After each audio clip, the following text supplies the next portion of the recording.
Pemirsa, sidang pra-peradilan Peggy Setiawan telah selesai dilaksanakan dan kita langsung saja mengetahui apa pernyataan dari kuasa hukum Peggy Setiawan.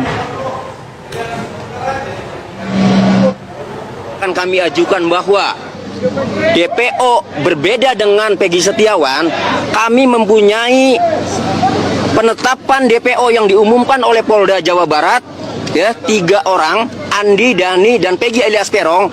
Itu sudah jelas kami akan jadikan bukti, ya, bahwa DPO-nya itu adalah Peggy alias Peron, khususnya dengan ciri-ciri rambutnya keriting, kulitnya tinggi 160, tinggalnya di Banjarwangunan. Nah, yang ditangkap ini rambutnya tidak keriting, Peggy Setiawan ini lurus.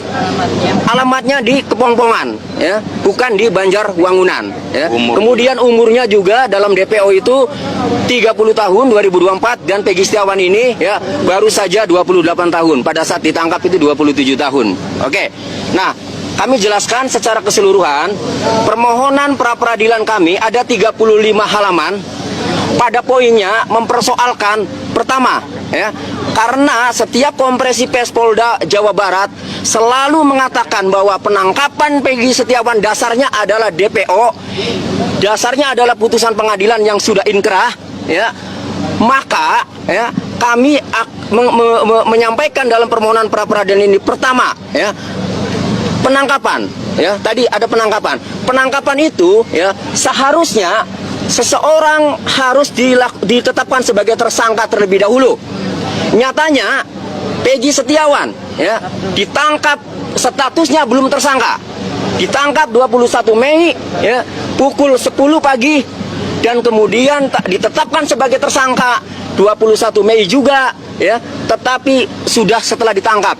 Artinya, ya, pada saat ditangkap seharusnya sudah menjadi tersangka dan sudah ada 2 alat bukti permulaan yang cukup sehingga menetapkan Peggy Setiawan sebagai tersangka. Nyatanya ini ditangkap dulu, ya, kemudian ditetapkan tersangka. Seharusnya tersangka dulu. Tidak ada dari 2017, dari 2016 sampai viralnya film Pina, tidak ada yang namanya penetapan tersangka, tidak ada yang namanya pemanggilan. Kemudian yang kedua, ya, kecuali tertangkap tangan. Kalau tertangkap tangan boleh. Ini tidak tertangkap tangan sejak kejadian terdahulu juga, ya.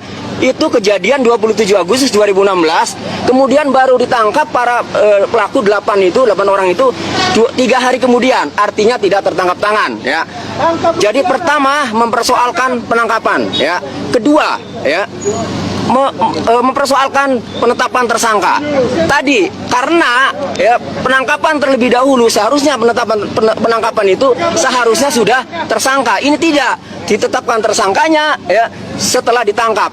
Nah, penetapan tersangka juga ini harus ada 2 alat bukti, ya. Sementara tadi sudah disampaikan alat bukti itu setelah penetapan tersangka masih dicari-cari. Kami merasakan sebagai penasihat hukum ketika mendampingi, ya, saksi-saksi terakhir, ya, di Polresta Cirebon memeriksa Dede Kurniawan saja masih mencari motif, masih mencari alat bukti yang tadinya, ya, dicari geng motor afiliasi sampai di Cirebon, ya, di Polres itu dicari Jakmania garis keras. Itu artinya kami yakin bahwa dalam menetapkan tersangka ini tidak mempunyai alat bukti. Itu poinnya. Jadi 1 penangkapan, 2 penetapan tersangka itu. Oke.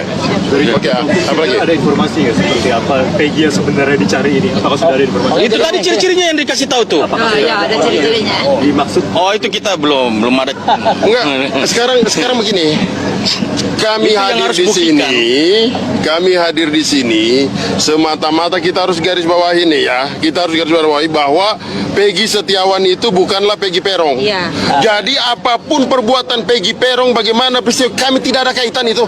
Yang kami ingin buktikan, silakan cari sendiri. Yang kami ingin buktikan, yang kami ingin bela di sini adalah orang yang atas nama Peggy Setiawan tidak bersalah, tidak tahu menahu, kemudian ditarik, dimintai pertanggungjawab dalam perkara ini. Kira-kira seperti itu. Jadi atas landasan kesamaan nama aja. Ya, jadi Kalau kesamaan nama juga tidak sama. Apakah sama Peggy Setiawan dengan Peggy Peron? Kan ini 2 hal berbeda. Kemudian yang paling penting begini. 2016 dilakukan penggeledahan, bahkan penyitaan 2 unit kendaraan bermotor yang motor itu motor rusak. Rusaknya apa? Rusaknya turun mesin. Motor Suzuki Smash itu rusak, motor turun mesin, tapi tetap dibawa. Kemudian perkara ini senyap. Kalau saja Peggy Setiawan dari 2016 akan dilakukan penangkapan, kira-kira sudah dilakukan penangkapan, bukan di 2024 ini. Pertanyaannya kenapa didiamkan? Dan harus penyitaan barang Iya, bukti juga barang itu bukti. harus Gimana? disertai dengan surat penyitaan barang bukti. Tapi pada saat penyitaan barang bukti itu tidak ada surat penetapan barang bukti atau surat penyitaan barang bukti dan tidak seizin pengadilan negeri. Penangkapannya juga kan nggak ada surat itu apa gimana? Iya betul, tidak ada. Lebih kami tekankan bahwa lebih kepada 2016 pada saat dilakukan penyitaan 2 unit motor rusak turun mesin, itu sama sekali tidak diberikan surat apa-apa, tapi yang kemudian motor itu tetap dibawa. Sampai hari ini tidak ada bukti suratnya bahwa kepolisian melakukan penyitaan terhadap 2 motor tersebut. Pertanyaan kami, di mana kira-kira bukti itu sekarang? Di mana bukti itu sekarang? Karena bukti tersebut juga tidak dimasukkan di dalam 8 terpidana ini sebagai alat bukti, nggak masuk itu juga. Makanya kita menjadi pertanyaan kami, kira-kira penyidik apain sih terhadap motor itu? Diapain? Kita tunggu besok jawabannya. Kita tunggu besok jawabannya, karena persoalan 2 unit motor yang dilakukan penyitaan ini kami juga sudah mengajukan dalam permohonan kami. Kira-kira seperti itu. Terus Dokumen apa yang akan Ya, gini Pak, diajukan? gini satu lagi. Ini simpel saja sebetulnya, ya. Kenapa kita tim kuasa hukum Peggy menitik beratkan kepada error in persona? Ya, pertanyaannya adalah, apakah Polda Jabar menghormati putusan hakim tahun 2017? Kalau mereka menghormati, tangkap Peggy Peron, bukan Peggy Setiawan. Ya, Nah, itu betul. pertama, ya. Ya. Karena dari ciri-ciri yang disampaikan oleh rekan kami jauh berbeda. Ya, saya nggak usah kupas lagi karena sudah dikupas banyak ya. Siapakah Peggy Peron, siapa Peggy Setiawan. Itu yang pertama. Kemudian yang kedua, terakhir Kompolnas menyampaikan penyidik sudah mengantongi nama 5 Peggy Setiawan. Ya, saya minta kepada Polda Jabar, kalau memang ada 5 Peggy Setiawan di kantong penyidik, ya, yang 4 panggil tuh, ya, yang 4 panggil, mintai keterangan. Bila perlu perlakukan seperti klien kami, Peggy Setiawan, ya, tangkap, tahan. Atau kalau mereka nggak berani itu lakukan klien kami seperti mereka, keluarkan, bebaskan, simpel kan, itu aja.